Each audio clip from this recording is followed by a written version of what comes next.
Hey guys, happy Monday. Hope you had a good 3 day weekend. We're about to start chapter 8 of the book Frindle. And the last chapter we had was called Word Wars. And we kind of saw Nick's plan coming into action for the first time in the school, where he and his buddy acted like one of them forgot a Frindle and made a big show of it for Mrs. Granger. And she didn't like it, but in my opinion, I think she was pretty fair. Today we're looking at chapter 8, and chapter 8 is called Mightier Than the Sword. Sword? Interesting, because I don't understand why there would ever be a sword in the book Frindle. Well, hopefully you've heard the expression, or the idiom, the pen is mightier than the sword. It's kind of a fancy way of saying that words have more power than violence. So we know this book is about words, and we know it's even more so about a pen. So using the expression, the pen is mightier than the sword, is pretty clever on Andrew Clement's part. All right, let's go ahead and dive right in. 2 days later, the photographer came to take the class picture. The fifth grade picture would be taken last, right after lunch. That gave Nick and his secret agents plenty of time. And they whispered something into the ear of every fifth grader. All of the individual pictures had been taken, and finally, it was time for the group picture. Everyone was lined up in the auditorium, everyone's hair looked great, and everyone was smiling. But when the photographer said, "Say cheese," no one did. Instead, every kid said, "Frindle!" And they held one up for the camera to see. The photographer was out of film, so that was the only shot of the fifth grade group he took. 6 of the fifth grade teachers were not pleased, and Mrs. Granger was furious. So it's important to notice a change in characters. Last chapter, Mrs. Granger was, I would say, more annoyed or agitated, but she's changed now. This group picture has taken her from annoyed about the Frindle situation to furious. That could pose a problem for our main character, our protagonist, Nick. Let's see. No one had really wanted to make the teachers mad. It was just fun. It also got all the kids in the school talking about the new word. And when people pick up on a new word, they use it all the time. The kids at Lincoln Elementary School liked Nick's new word a lot, but not Miss Granger. The day after the class picture, she made an announcement to each of her classes, and she posted a notice on the main bulletin board by the office. Okay, so I'm going to show you what the author did, and I've seen a lot of authors do that. You see how the text looks different here? I know it may be backwards on the screen, but it's italicized, so that means it's kind of leaning. Sometimes authors do this when they want to take us away from the main story, and we're going to read something that was written down for the characters, like, I don't know, a note that was posted in the main office. So that tells the reader what we're about to read is the note that Mrs. Granger wrote. It says, anyone who is heard using the word Frindle instead of the word pen will stay after school and write this sentence 100 times. I am writing this punishment with a pen. Signed, Mrs. Granger.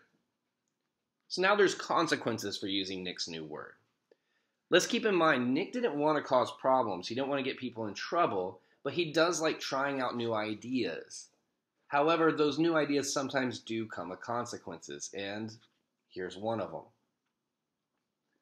But that just made everyone want to use Nick's word even more. Staying after school with the lone Granger became a badge of honor. There were kids in her classroom every day after school, and it went on like that for a couple of weeks. One day, near the end of 7th period, Mrs. Granger asked Nick to come talk to her after school. "This is not detention, Nicholas. I just want to talk." Nick was excited. It was kind of like a conference during a war. One side waves a white flag, and the generals come out and they talk. General Nicholas Allen. Nick liked the sound of that. He stuck his head in Mrs. Granger's doorway after school. You wanted to talk to me? Yes, Nicholas. Please come in and sit down. When he was settled, she looked at him and said, Don't you think this whole Frindle business has gone on far enough? It's just a disruption for the school, don't you think? Nick swallowed hard, but he said, I don't think there's anything wrong with it. It's just fun. And it really is a real word. It's not a bad word, it's just different. And besides, it's how words really change, isn't it? That's what you said. Mrs. Granger sighed. It is how a word could be made up a brand new... Sorry, let me try that sentence again. It is how a word could be made up brand new, I suppose. But the word pen, should it really be replaced by that other word? The word pen has a long, rich history. It comes from the Latin word for feather, pinna. It started to become our word pen because quills made from feathers were some of the first writing tools ever made. It's a word that comes from somewhere. It makes sense, Nicholas. But Frindle makes just as much sense to me, said Nick. After all, didn't somebody just make up the word pinna too? That got a spark from Mrs. Granger's eyes, but all she said was, Then you are not going to stop this. Nick looked at her right in her eyes and said, Well, a bunch of my friends and I took an oath about using the word, and we have to keep our promise. And besides, I don't think there's anything wrong with it. I like my word. Nick tried to look brave, like a good general should. Very well, then. I thought it would end this way. Mrs. Granger pulled a fat white envelope from her desk drawer and held it up. This is a letter I have written to you, Nicholas. Nick held out his hand, thinking she was going to give it to him, but she didn't. I am not going to send it to you until all of this is over. I want you to sign your name and put today's date across the back of the envelope. When you read it, whenever that may be, you will know it is the same letter, and that I have not made any changes to it. This is weird, Nick said to himself. But to Mrs. Granger he said sure, and he signed his name in his best cursive and put the date under it. Then Mrs. Granger stood up abruptly and said, Then that is all for today, Nicholas, and may the best word win. There was a frown on her face, but her eyes were different, almost happy.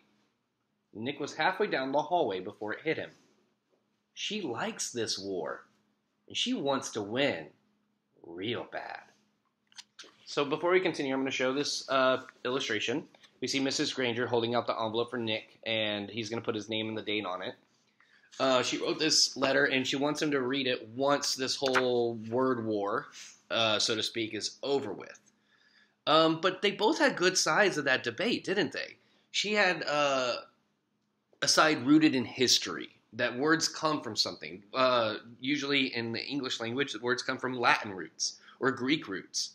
They have developed over many, many years. That's a good argument for her side of the situation.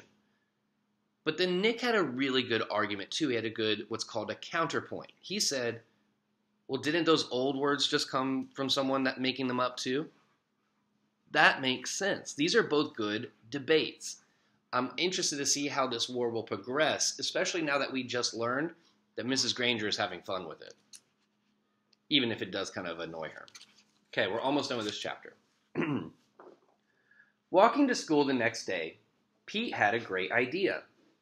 How about we see if we can get every kid in the whole 5th grade to go up and ask Miss Granger, can I borrow a frindle? You mean "Mrs. Granger, may I borrow a friendle?" said Dave. "You got to use good grammar. Don't want to upset old dangerous Grangerous." So now they got nicknames for Mrs. Granger. Hurtful? Maybe. Things kids do? Yes. So Andrew Clements knows that and is helping build the characters, what's called credibility, so the reader can think, hey, they're behaving like real kids would. "Sounds good to me," said Nick. "She can't keep everyone after school, can she?" Almost 80 kids stayed after school with Mrs. Granger that day. They filled her room and spilled out into the hallway. The principal had to stay late to help, and they had to arrange 2 special late buses to get all those kids home. Sounds like it's causing a lot of problems for the school. And the next day, all the 5th graders did it again, and so did a lot of other students, over 200 kids. Parents called to complain. The school bus drivers threatened to go on strike, and then the school board and the superintendent got involved. And about this time, the principal of Lincoln Elementary School paid a little visit to the home of Mr. and Mrs. Allen. She wanted to talk to them about their son, the one in 5th grade, the one named Nick. Whoa, the end of that chapter was insane. We learned that because of this word, hundreds of kids are staying after school every day, and that's causing a lot of problems. The bus drivers are getting so mad that they're threatening to go on strike. That means that they're saying they're not going to work anymore. The principal's upset because she has to stay late after school, and the superintendent and the school board are now getting involved. In fact, it's getting so bad the principal made a home visit to Nick, and I'm so interested to see what the principal is going to say to Nick's parents. But that's a chapter for another day. See ya.